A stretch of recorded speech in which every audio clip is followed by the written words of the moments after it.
지구의 모든 생명체는 대기 속에서 숨을 쉬며 살고 있습니다.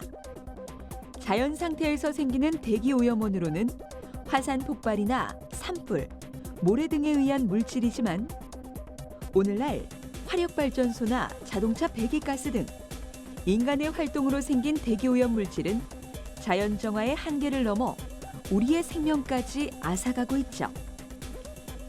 대기 오염으로 인한 대규모 피해는 1952년 영국 런던에서 발생합니다. 당시 영국은 산업혁명으로 인해 인구가 도시로 몰리면서 수많은 공장과 난방 등에 엄청난 석탄이 사용되었으며 기온이 급격히 내려가는 12월 겨울, 기온 역전 현상으로 황화물이 안개와 결합, 약 일주일간 도시 전체가 스모그로 뒤덮이게 되는데요.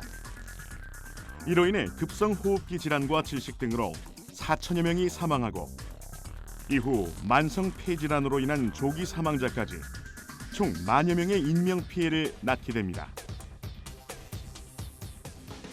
60여 년이 흐른 지금 우리나라도 예외일 순 없습니다.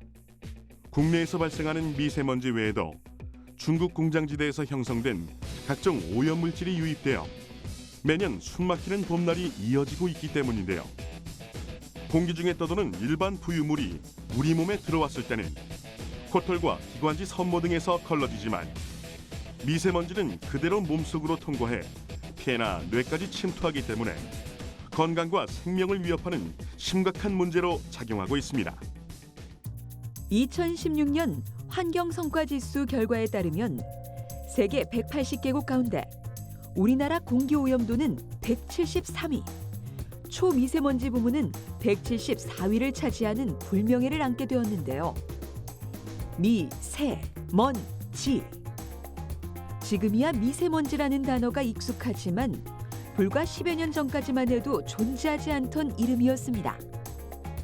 학술적인 표현으로는 입자상 물질이라고 하는데 사람들이 알아듣기 쉽도록 먼지라는 말로 사용하게 되었으며 1995년 환경정책기본법에 의한 100만 분의 1m 크기를 적용하면서 PM, 즉 미세라는 단어를 붙여 지금의 미세먼지라는 단어가 생겨났고요.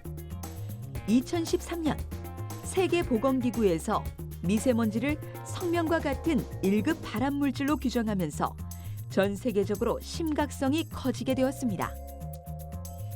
미세먼지의 크기별 분류를 보면 지름이 10마이크로미터는 미세먼지, 2.5 마이크로미터 이하는 초미세먼지, 1.0 마이크로미터 이하는 극초미세먼지로 나누고 있습니다. 그렇다면 우리나라에서는 미세먼지를 어떻게 관찰하며 질량을 측정하고 있을까요? 국립환경과학원 대기환경연구소의 옥상에는 중량 측정기와 자동 측정기가 설치되어 있습니다. 중량 측정기는 실제 대기 중에 미세먼지가 어느 정도의 질량으로 존재하는지 확인하기 위해 24시간 동안 필터에 미세먼지를 포집하여 무게를 잰 후 농도를 산출하게 되고요. 자동 측정기는 미세먼지를 펌프로 흡입해 그대로 실내로 유입시킨 후 여러 기기를 통해 성분을 분석하는데요. 미세먼지 안에 그 주요 성분으로는 이제 황산염, 질산염 등이 있고요. 그다음에 유기탄소, 또 원소탄소 이런 것들이 포함되어 있고 일부 이제 금속 성분들이 포함이 되어 있고요.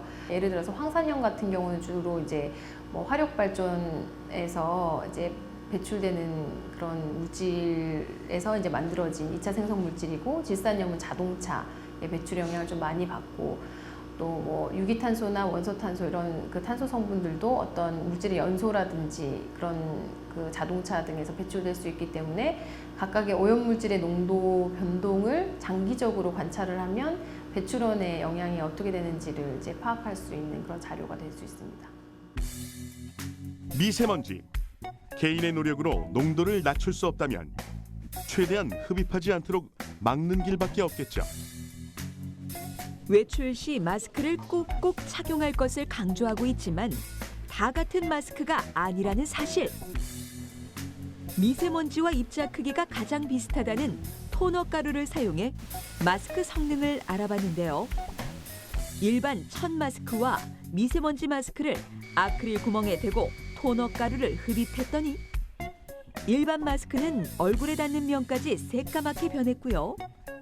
반면 미세먼지 마스크의 안쪽 면은 상황이 확연히 다른 걸 확인할 수 있습니다. 입자가 작은 미세먼지를 차단하기 위해선 반드시 전용 마스크를 착용해야 한다는 사실 기억해야겠죠? 미세먼지 잡으러 내가 왔다. 일명 미세먼지 살수차입니다.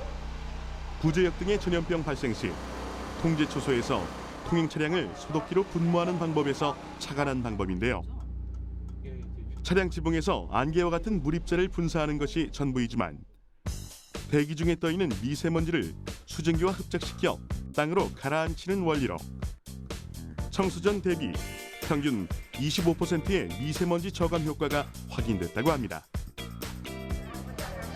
특히 도로변은 미세먼지 농도가 높아 보행하는 시민들이 그대로 노출되기 때문에 보다 쾌적한 환경을 만들 수 있지 않을까.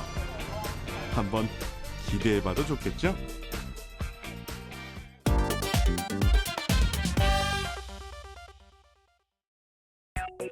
현대인의 날개와 같은 존재, 자동차.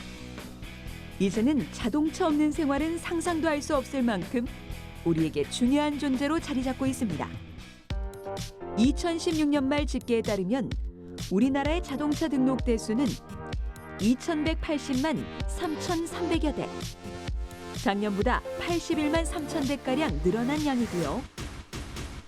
1945년 7천여 대에 불과했던 수가 70여 년 만에 무려 2,700배 증가한 수치라고 합니다. 나라별 자동차 한 대당 인구수를 살펴보죠. 미국은 1.3명당 자동차 한 대를, 일본은 1.7명, 이탈리아 1.5명, 우리나라는 약 2.5명당 한 대 자동차를 보유하고 있는 셈인데요.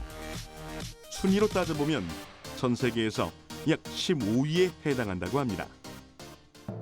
자동차 사용은 좋지만 문제는 바로 자동차가 내뿜는 배기가스가 미세먼지의 오염원이 되고 있다는 건데요.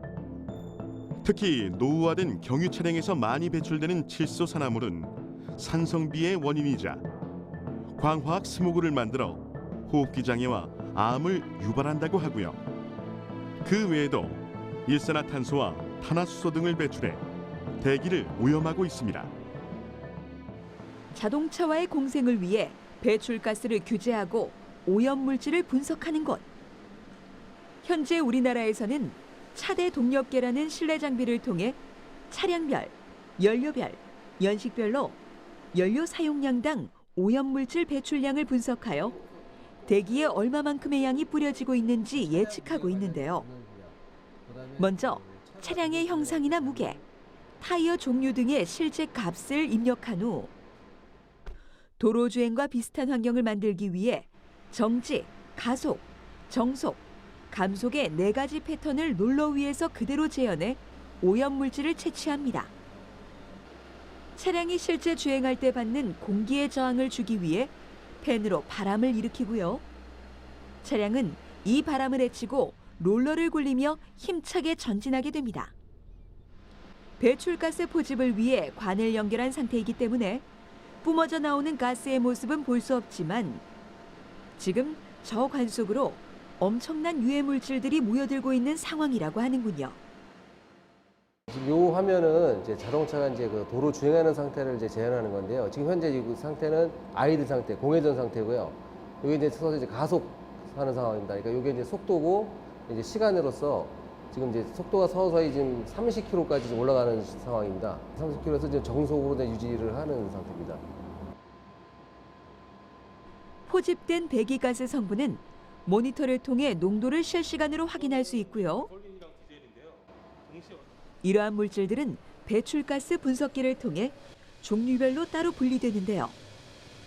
일산화탄소, 탄화수소, 질소산화물과 같이 눈에 보이지 않는 종류는 투명 비닐 안에 모아 측정하며 우리가 미세먼지라고 부르는 입자상 물질은 필터의 시커먼 형태로 모여 정체를 드러내게 됩니다. 저감 정치가 기능을 제대로 하면 이렇게 많이 그냥 흰 정도가 그대로 나오는데요. 진짜 아주 많이 나오는 거, 그러니까 예전 차들 그런 차들은 이렇게 시커멓게 나오고 있습니다. 이렇게 차량의 배기가스 농도를 측정하는 이유는 환경을 위해 조금이라도 규제를 하기 위함인데요. 현재 우리나라의 배기가스 규제는 유럽의 경유차 규제인 유로6를 적용하고 있으며 그 기준이 날로 엄격해지고 있다는 걸 알 수 있습니다.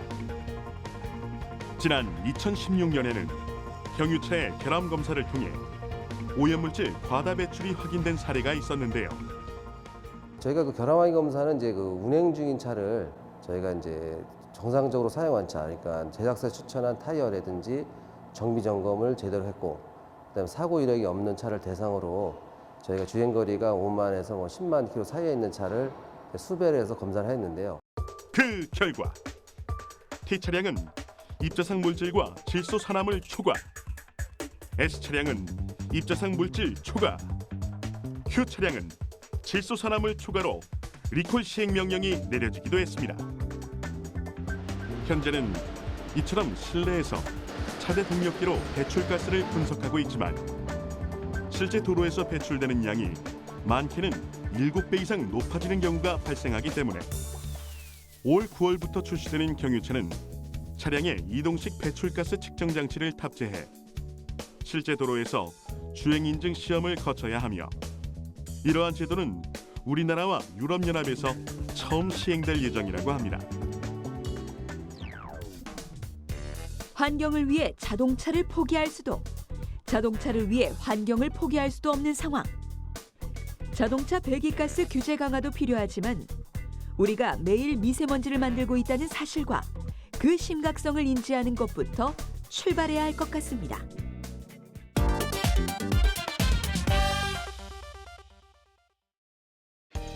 공기와 더불어 생명을 유지하는 기본 요소, 물. 하지만 공장에서 방류하는 폐수, 가축의 오물과 적조, 녹조, 가정에서 내보내는 생활하수 등으로 인해 그야말로 물이 몸살을 앓고 있는데요. 이렇게 회생 불가능할 것 같은 물도 정수 과정을 거치면 다시 깨끗한 물로 살아나게 됩니다. 먼저 가장 기본이 되는 일반 정수 과정을 잠시 살펴보죠. 강물이나 댐에서 물을 끌어와 부유물들이 서로 잘 뭉쳐 침전될 수 있도록 약품을 섞어 가라앉게 하고요. 침전지에서 미처 제거되지 않은 미세한 입자를 걸러내는 여과 단계를 거쳐 마지막으로 미생물 살균을 위한 소독제 주입으로 수질을 관리하고 있습니다.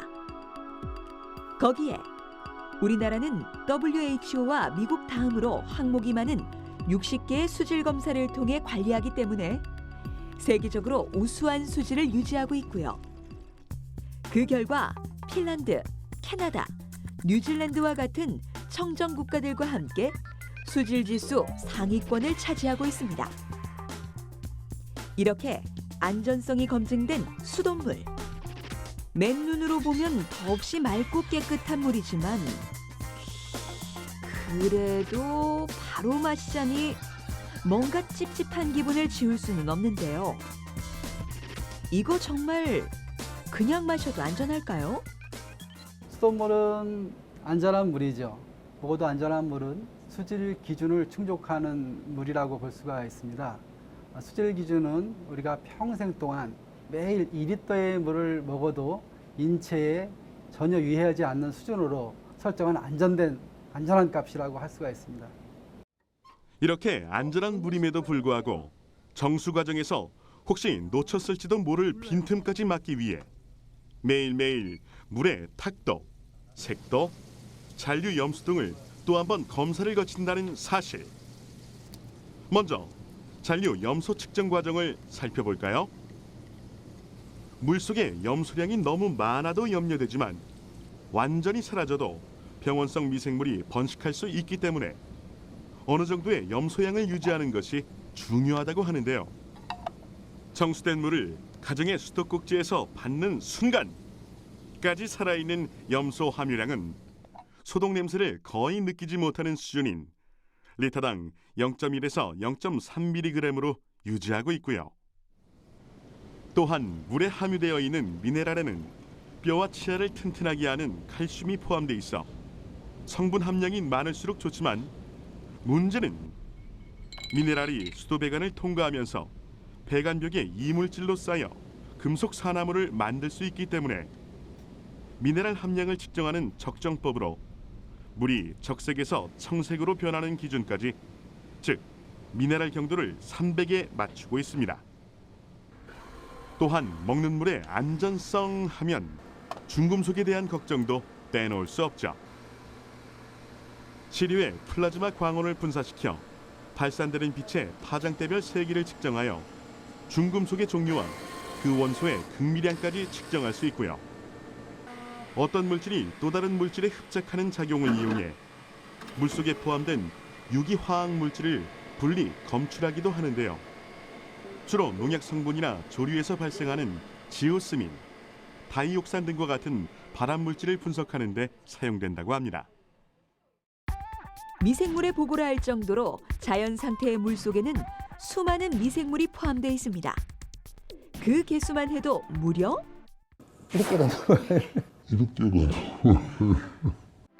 그 개수만 해도 무려 1억 개가 넘는 미생물 중에서도 대표적인 병원성 세균을 꼽자면 단연 살모넬라. 감염된 음식이나 물을 섭취하게 되면 고열, 설사, 구토 증세를 일으키고요. 또 세균성 이질 원인균인 쉬겔라는 2008년 파주의 한 요양원에서 2명의 사망자를 낳기도 했습니다. 이런 다양한 미생물의 주요 발원지는 다름 아닌 바로 우리 사람 안에 있다고 합니다.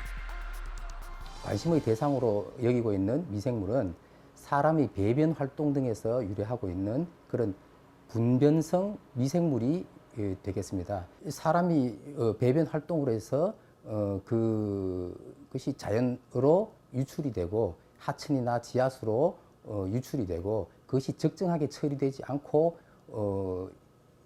이제 물로 유입이 되었을 때 이러한 미생물들은 주로 장염이라든지 식중독을 일으킬 수 있는 그런 미생물들이 되겠습니다.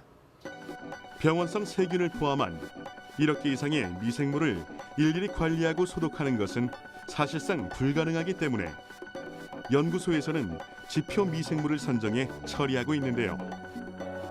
그 항목이 총대장균군과 대장균입니다. 검출은 효소기질 이용 시약을 사용하여 총대장균군이 분비하는 갈락토스 분해 효소에 의해 발색하는 원리를 이용하는데요. 한마디로 시료의 색 변화로 음성과 양성을 판정하는 것입니다. 물에 시약을 넣고 녹인 후 약 35도씨에서 24시간 동안 균을 배양해 약이 노란색을 띠면 총 대장균군 검출, 색 변화가 없으면 검출이 안 된 상태이고요. 총 대장균군이 양성으로 판정되었을 때 여기에 자외선을 비추면 또 한 번의 색 변화가 일어나는데 형광빛을 띈다면 대장균까지 포함되어 있는 결과라고 합니다. 이러한 실험을 통해 총 대장균군이 검출된다면 다른 병원균이 검출될 가능성이 높기 때문에 오염의 지표가 되는 것이죠. 지구의 소중한 자원 물. 결국엔 우리가 마시고 배출하고 오염시킨 물을 다시 또 우리가 마시게 된다는 사실. 물을 위해 우리가 할 수 있는 첫 번째 실천은 절약하는 것. 그리고 생활 폐수를 줄이는 것. 우리 모두 깨끗한 물 만들기에 동참하자고요.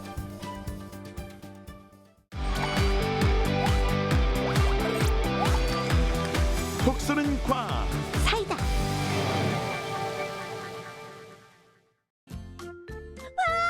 우드데스타 톡톡 오빠다. 여기 좀 봐주세요. 반가워요. 사랑해요. 아유, 이놈의 게 식을 줄 모르네요. SNS 관리나 해볼까? 라떼처럼 부드럽게 생겼어요. 제가 부드러운 매력이 있긴 하죠.